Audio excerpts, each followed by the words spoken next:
একে তো পাকিস্তানের সঙ্গে ৬টি যুদ্ধ বিমান হারিয়ে রীতিমতো নাকানি চুবানি খাচ্ছে মোদির সরকার। এর মধ্যে পাকিস্তানের পক্ষ থেকে ঘোষণা দেওয়া হল প্রতিরক্ষা বাজেট নাকি ২০% বাড়াচ্ছে শেহবাজ শরীফের সরকার।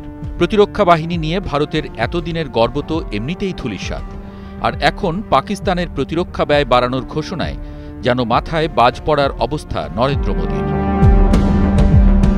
মঙ্গলবার পাকিস্তানি সংবাদ মাধ্যম এক্সপ্রেস ট্রিবিউন জানিয়েছে, মূলত ভারতের সঙ্গে গত মাসে ভয়াবহ সংঘাতের পর পাকিস্তান প্রতিরক্ষা খাতকে গুরুত্ব দিয়ে জাতীয় বাজেট প্রণয়ন করেছে।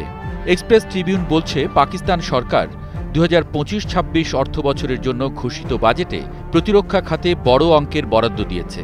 ফলে ২৫৫০ বিলিয়ন রুপি অর্থ নির্ধারণ করা হয়েছে এই খাতে, যা দেশটির সেনাবাহিনী, বিমানবাহিনী, নৌবাহিনী এবং সংশ্লিষ্ট প্রতিরক্ষা প্রতিষ্ঠানের পরিচালন, অস্ত্র সরঞ্জাম ও অন্যান্য প্রয়োজনীয় খাতে ব্যয় হবে। প্রতিরক্ষায় আকস্মিক এ ব্যয় বৃদ্ধিকে ভারতের জন্য এক প্রকার হুমকি বলে মনে করছেন বিশ্লেষকরা। আর এর ফলে ভারত যে ভীষণ চাপে পড়েছে তা দিনের আলোর মতোই পরিষ্কার। একদিকে পাকিস্তান সামরিক ব্যয় বাড়াচ্ছে, অন্যদিকে ভারতের পররাষ্ট্রমন্ত্রী এর মধ্যেই পাকিস্তানের সাবেক পররাষ্ট্রমন্ত্রী বিলওয়াল ভুট্টো বলে বসলেন সম্পূর্ণ ভিন্ন এক কথা। বললেন, সাম্প্রতিক সংঘাতে পাকিস্তানের অবস্থান ছিল শক্তিশালী। ২০টি ভারতীয় যুদ্ধবিমান টার্গেটে আনলেও কেবল ৬টি গুলি করে নামিয়েছি আমরা।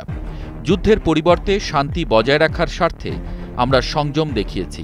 সংযম দেখানোর পরই যদি ভারতের এ অবস্থা হয়, তবে সংযম না দেখালে কি হতো দেশটির, তা রীতিমতো ভাবনার বিষয় বলে মনে করছেন সমরবিদরা। অর্থাৎ ভারতের মাথা খারাপ হওয়ার জন্য ভুট্টোর ওইটুকু কথাই যথেষ্ট। ঠিক এক মাস আগে ভারত ও পাকিস্তানের মতো চিরপ্রতিদ্বন্দ্বী দুই দেশ বিরাট এক সংঘাতে জড়িয়ে পড়ে।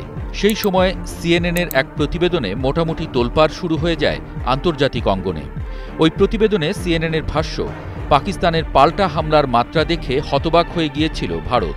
পাকিস্তানের অতিমাত্রায় চীনের সঙ্গে বন্ধুত্ব, তাদের থেকে অত্যাধুনিক যুদ্ধবিমান পাওয়া, তার সঙ্গে প্রতিরক্ষা ব্যয় বাড়ানো, সবকিছু মিলে মাথায় হাত মোদির সরকারের। এরই মধ্যে যোগ হল বিলওয়ালের কথা, যাকে স্পষ্টতই পাকিস্তানের শক্তির নতুন এক বার্তা মনে করছেন বিশ্লেষকরা।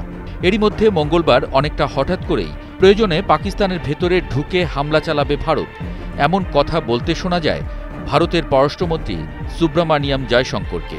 ফলে এর মধ্য দিয়েই যেন উল্টো স্পষ্ট হয়ে উঠল সব মিলে কতটুকু যে চাপে রয়েছে মোদির ভারত।